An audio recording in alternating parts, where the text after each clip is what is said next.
the left's love affair with the nation's deadliest criminal gang continues tonight. The howls of outrage reverberating. President Trump dared criticize MS-13 by calling them animals. Watch.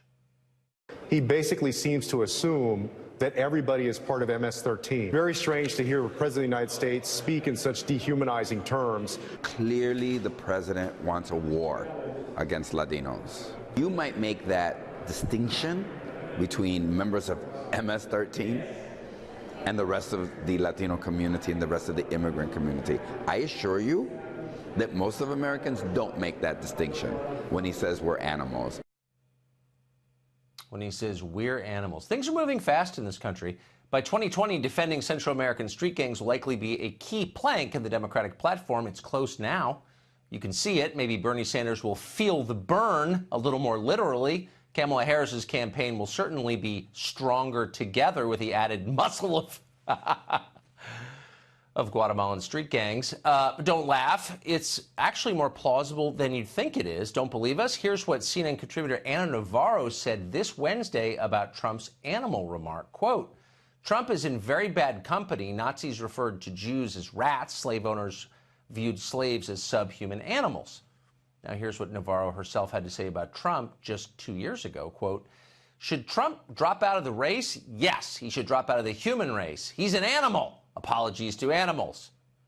Apparently, Donald Trump can be dehumanized, and that's fine. MS-13, though, a gang that butchers high schoolers with machetes, that's too far. But on the left, that's exactly the state of play as of this evening. MS-13 runs drugs, of course. It commits murders, and it terrorizes entire immigrant communities. But they don't ask questions about diversity, so they're okay. Questioning diversity is the highest crime you can commit, according to the left. Questioning diversity imperils their entire worldview. It suggests that people are not interchangeable, and the particular people who inhabit a particular country matter. That's unacceptable, far more unacceptable than, say, murdering a teenager in Long Island. That doesn't even warrant a serious attempt at deportation.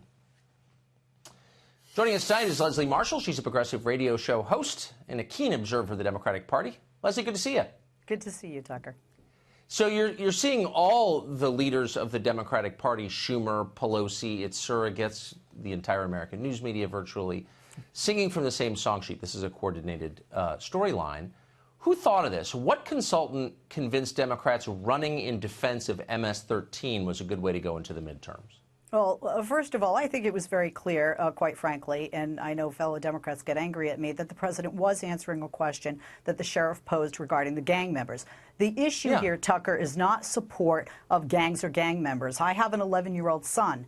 And as you know, MS-13 starts as young as 11 and goes up to 40. It's calling human beings animals. Now, wait a minute. I know when you look at what MS-13 does, it's hard to say, well, are they human beings? When you have an 11-year-old child who is fearful for their and their family's life in a very impoverished area, and you think, how can I protect myself? And you're offered protection by some of these older MS-13 gang members, regardless of the fact they're going to beat you to a pulp or perhaps even take your life in 13 seconds, a very slow 13 seconds. You look to them because you think, how can I be considered tough? How can I and my family not be bullied and be protected? I mean, look, you're right. I don't think those 11-year-old children, quite frankly, are animals, and I don't think we should refer to human beings, even if they're bad human beings, as animals. Well, but look, people have all kinds of reasons for doing what they do, and sometimes it's understandable. But, I mean, people had reasons for becoming concentration camp guards. But if I called a concentration camp guard an animal, you would say, you know, he's not strictly speaking an animal, he's a human being, but I get it. He's horrible. Like, you're expressing your outrage at what he does. If I said that, no one would bat an eye.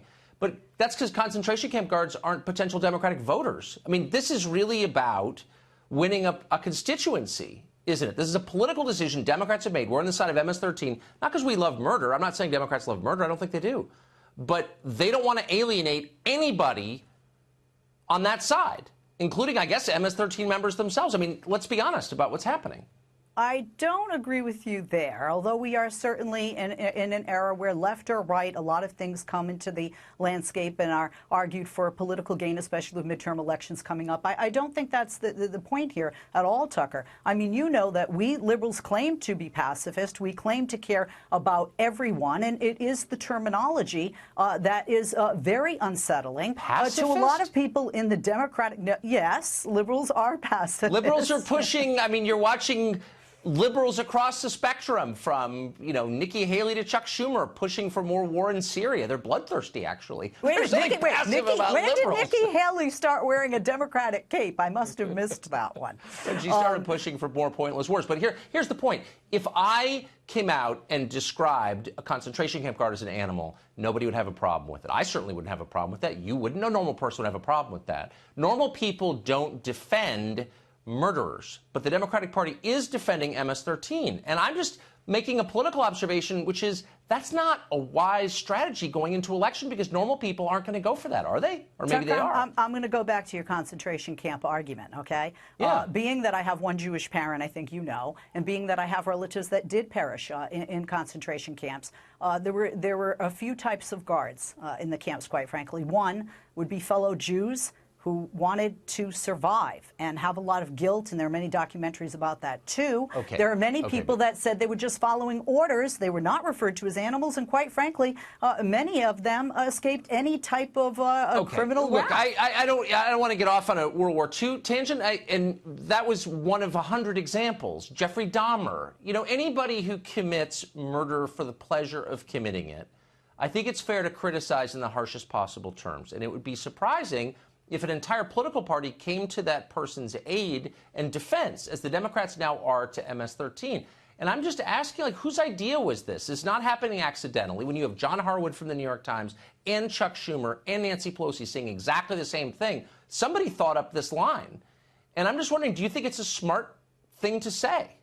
I don't think anybody thought up the line. I think what happens, and is happening almost every day, is the president says something or tweets something, and then there's a reaction, and certainly there's a strong reaction on the left, and there's been a reaction in the Latino community because a lot of the headlines were that the president said this about all immigrants at first, and then when people read the transcript or they listened to the actual taping of what occurred in that meeting, then it became more clear that he was speaking about MS-13, and it was a response by the sheriff's question regarding MS-13. But you also have to remember, Tucker, some people that are in MS-13 in this country begging not to be deported aren't a part of the gang. They just can't get out because the only way out is to be killed.